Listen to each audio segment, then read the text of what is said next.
Hello guys, welcome to day 2 of our masterclass. And here we have a picture we processed from Capture One, and I'm using Photoshop 2020 rather, and we'll be retouching this image from here. And like I said before, this is a picture of a model, Razor Lighter on IG. You can go ahead and follow her. And my name is Arrow Photography, your host. Alright, so let's get into the business of the day. Alright, so the first thing I do to every image once I bring them to Photoshop is to make sure I resize them to Instagram size. And the Instagram size is 4x5. So to do that, come to your crop tool, come here, select 4x5, and then position this image the way you want it to be. This is fine. Click enter. It has been cropped. So after doing that, the next thing you do is to select the subject. Select the subject. Make a selection of the subject. Alright, so we are going to do that. Whichever way you want to do it is fine. But if you're using Photoshop 2020, you have this option here, this object selection tool. That's what I'll be using. So I'll just select this area where the subject is, and it will be automatically selected. Now it is done. So what I'll do here is, if you look at this, didn't do a good job because we have color similarities and stuff like that. So Photoshop was not able to make a correct selection. So we still have to go in and then correct these areas that has not been properly selected, so we have a good selection. So I'm not going to waste time to do this. I have another image which I have done the selection already, so we won't waste a whole lot of time. So whichever tool you want to use to do the selection, feel free to use that. So now our image is being selected. Excuse me. So the next thing we do is to feather the selection. You feather it by 2 and you save the selection. Just type whichever name you want to type for the selection and then click enter. After doing that, your selection has been saved. Even if you undo this, Ctrl D, and then you can right click and then load selection all over again, and it will come out. So after selection, what I do next is to separate the subject from the background. So I'm going to do Ctrl J, duplicate the layer, and that shows just the subject. And then we're going to bring back the selection by simply holding your Ctrl key and then come to this image where you have this subject. Click there, it brings out the selection again without having to go to load it again. Whichever way, still bring out the selection. And then we're going to do the inverse so it can select the background. Ctrl Shift I. We just turn the selection to face the background because we want to bring out the background to stand on its own. So come down here and do the same Ctrl J to duplicate. Now we have the background and the subject. Alright, so having done this, we now have access, the freedom to work on the background separately from the subject. So let's go ahead and work on the background. What I would like to do on this background is to brush the background, make the background look nice. If you look at it, the backdrop looks dirty and it doesn't look nice. So we're gonna brush that and make it look nice. So first thing I do is come to my filter, blur, and surface blur. Enter.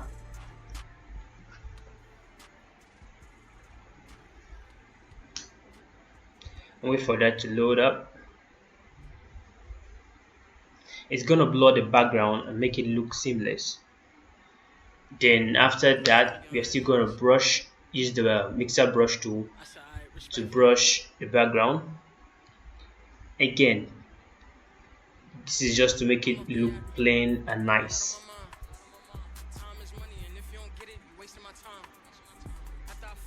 So wait for it to load.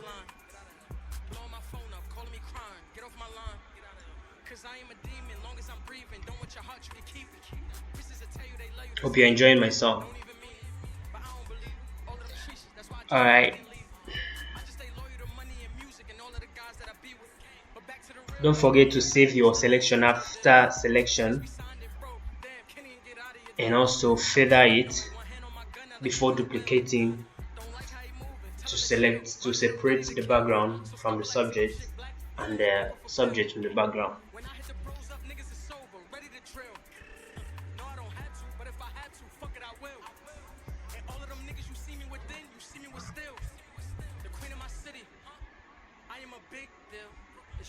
Alright, that is done. And we see before and after. See, those dirty areas are gone. We still have to select our mixer brush tool, come back and then do a little brushing to make it look more seamless and nice.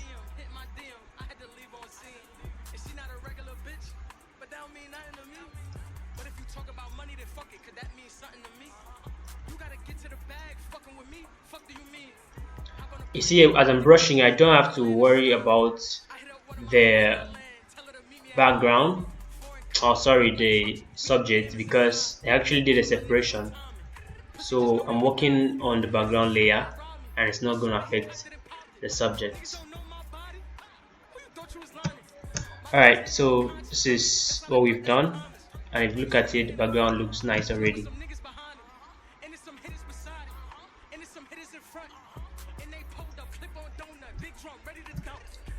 Okay, so having done that, now I would like to make some adjustments on the skin, like taking out the pimples, some of these blemishes,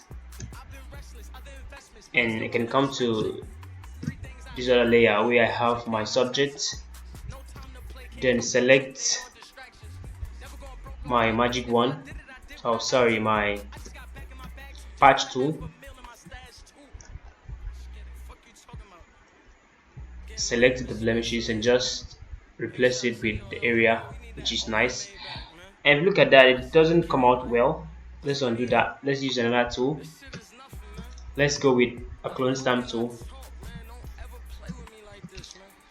Press your alternate key, select the area you want to replace, and then come over here and then just place that. See, that looks better than the first one we used. So we're going to do the same thing over these big blemishes. So select, press your alternate key, select the area you want to use, and then come over here and then paste it. We're going to do the same thing on these other ones.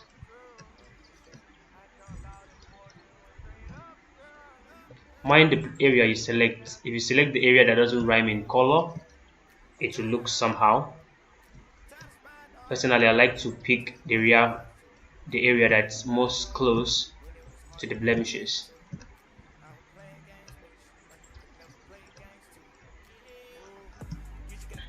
I'm not going to work on every tiny blemish, just the obvious ones, because we still have to, look at it again when we are doing the frequency separation.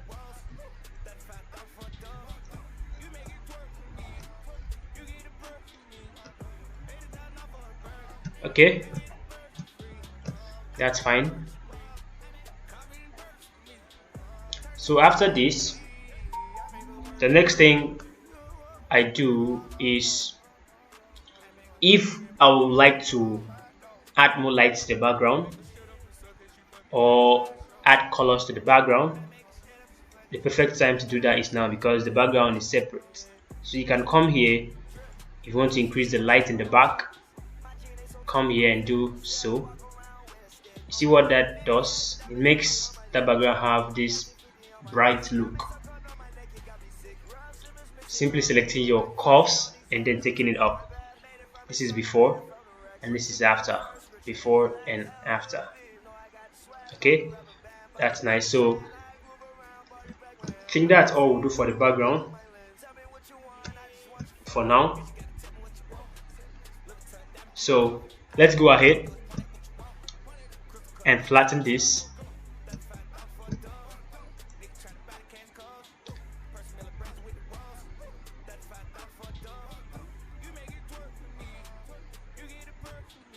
Alright, so that's done.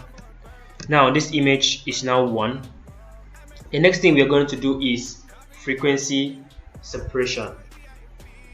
Frequency separation. And I gave you guys actions that we will be using for this class. And if you had load the action into your Photoshop, you see them right here where you have actions. If you did not, just come here. If those actions are inside your system, just come here and then just load actions. When you select load actions, the folder will open up. So just go to where those actions I sent to you are, and then just select them and click load, and that will be added to this list. So I'll be using frequency separation by Infante because this particular selection uses median instead of Gaussian blur. So let's select this. But before you select this, we're going to duplicate this layer, Ctrl J to duplicate, and then come back to your options and then click on frequency separation by Infante, continue, and this comes up, this dialog box. Now if you're using another frequency separation, you see Gaussian blur here, but this particular frequency uses median, and this is the one I like using most times, and the figures here are different.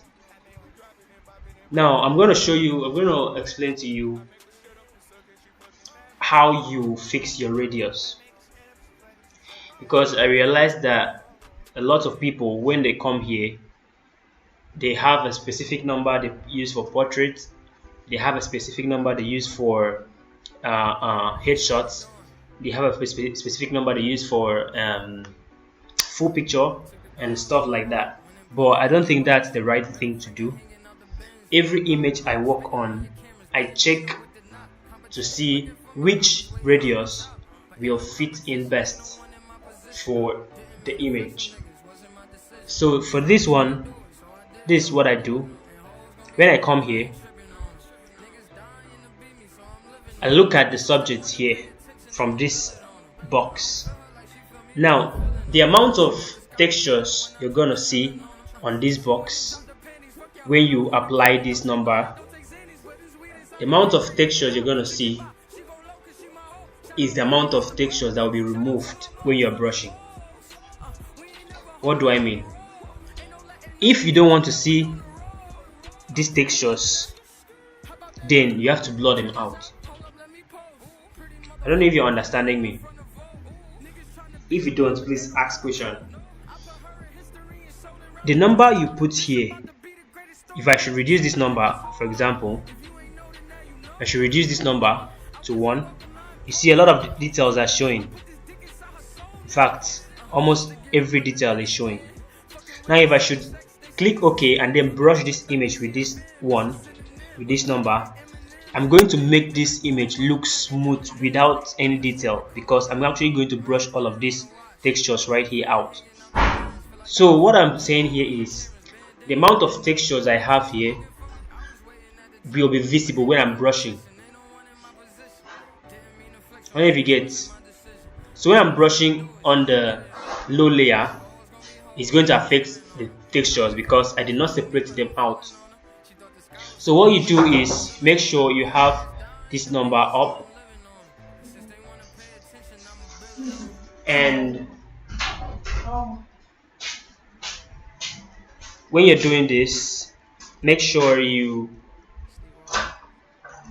select a number that will make the textures in the image disappear. That way you're gonna preserve the details in the high layer when you're brushing your image. So let's say for this image 20, 20, 20, let's see 20. 20 is good. As you can see, we've been able to blow out the textures a lot. So that's to say a lot of textures will be seen in this image when we are brushing. You see? I don't know if you understand my point. If you don't still understand, please make sure you ask question and I will explain further. So for this part, let's take 20 for this image. Let's click OK, and the action will complete the other steps.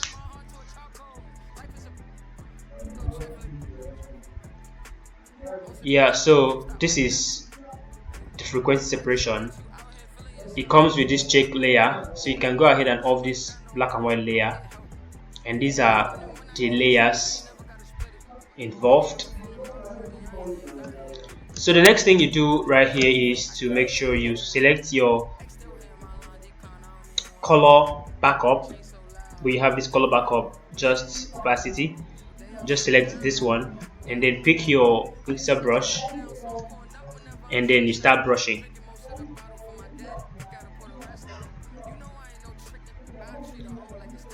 Now, when you are brushing, most people don't know how to brush. As you can see, when we are brushing this image, it's not affecting textures. The textures are still visible.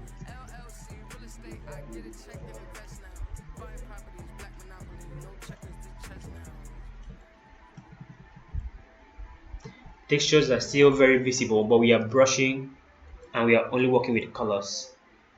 You see the difference? The textures are still available because we used a high radius looking at the image to decide which number in particular will retain the details when we are brushing. So then another thing about brushing is I think people don't know is when you're brushing your image, make sure you brush the shadows into the shadows. Don't bring in your highlight down to where the shadows are. If you do this, for example, if you do this, you spoil the image. See, I brought this highlight down here from here to here and it's making the image look somehow. So we go ahead and undo that.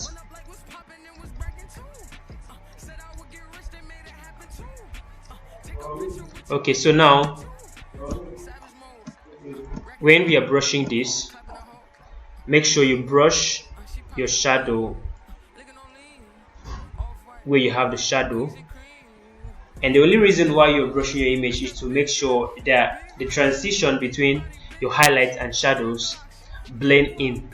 It's not obvious, the demarcation is not obvious. Just make sure it blends in, it fades in. So we're gonna brush this image. Brush your highlights to highlights and shadows to shadows, and then make sure the transition is really soft and looks nice. When you're brushing, I'll suggest you take your time. Take your time and brush your image very well. Avoid rushing in brushing. That rhyme looks good. It sounds good rather. Avoid rushing while brushing. Alright, so we're going to go ahead and brush this image.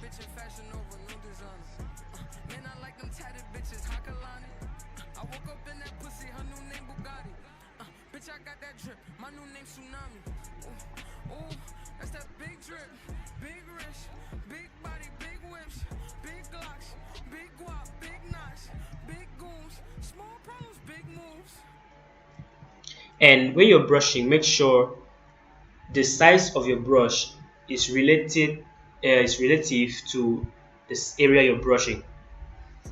I repeat that again. The size of your brush should be relative to the area you're brushing. For example, if I'm brushing here, I don't have to keep my brush this size to brush here. It's going to affect the eyebrow, and it's going to affect this the hair part, the cap here. So when you're brushing, make sure the size of your brush is relative to the area you're brushing. And this area is big enough, so I can now increase my brush size.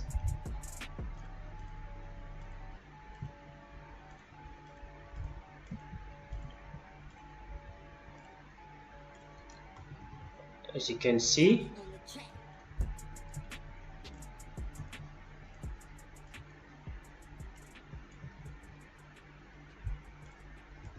make sure you are very careful when brushing images, especially when it has to do with something like this that has other stuffs close to the face, so you won't have to make it look bad. Because if you brush this into this stuff, this is what you get. At the end of the day, your image looks bad. So be very careful when you're brushing images like this. If the image you're brushing doesn't have stuff like this, you still need to be careful. For example, when you have this eyebrow, you cannot brush the skin color into the eyebrow.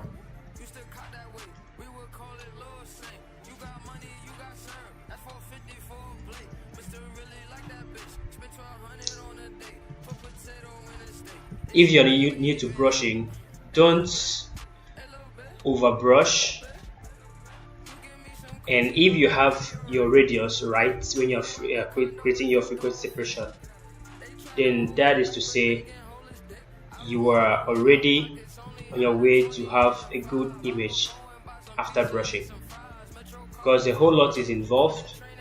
If you don't select your radius very well, your blur radius very well, you might have to delete it and then create again to make sure you have a good image. So you see, the number we selected for this image is quite okay, because we still have the textures in place while brushing.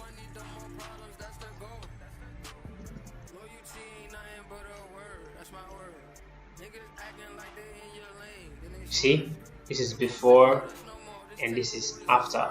Before and after. See, the textures are still in place, but we are doing a good work.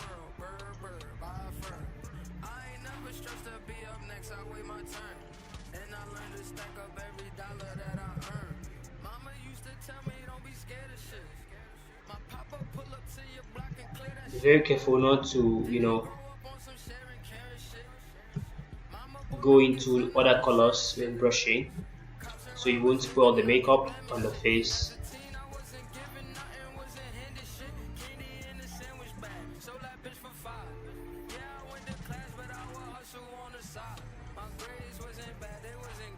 It would have taken a whole lot of time to do this, but since this is a class, I won't be taking a whole lot of time, so this video will not be too long.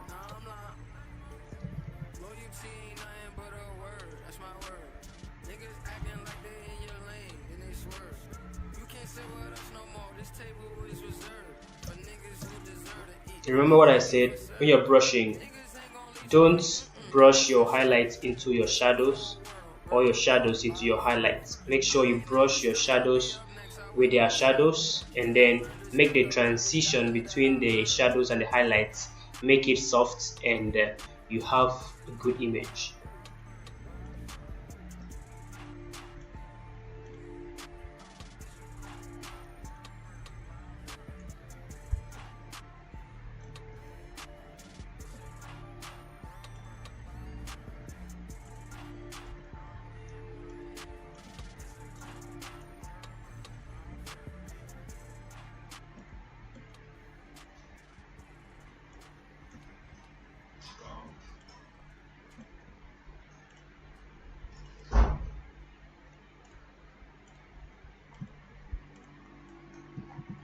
Okay, we're gonna rush over this so we get into something else.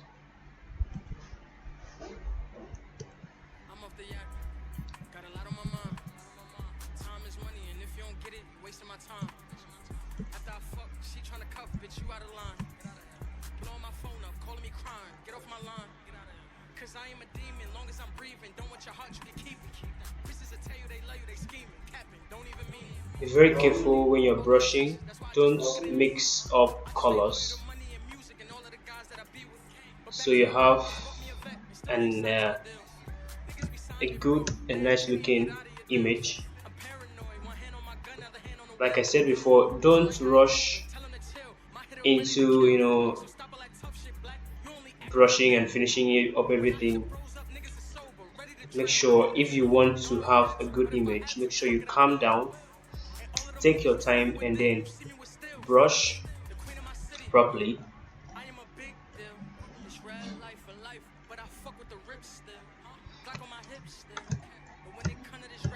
If you don't want to retain too much color, too much textures in your image, then you should also consider that when you are setting your blur radius,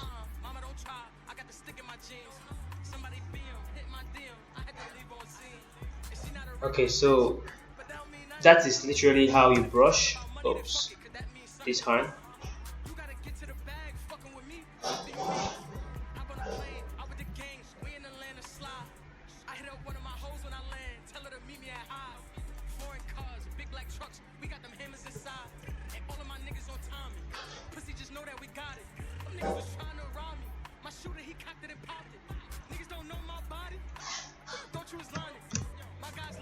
Okay, so that is it on brushing.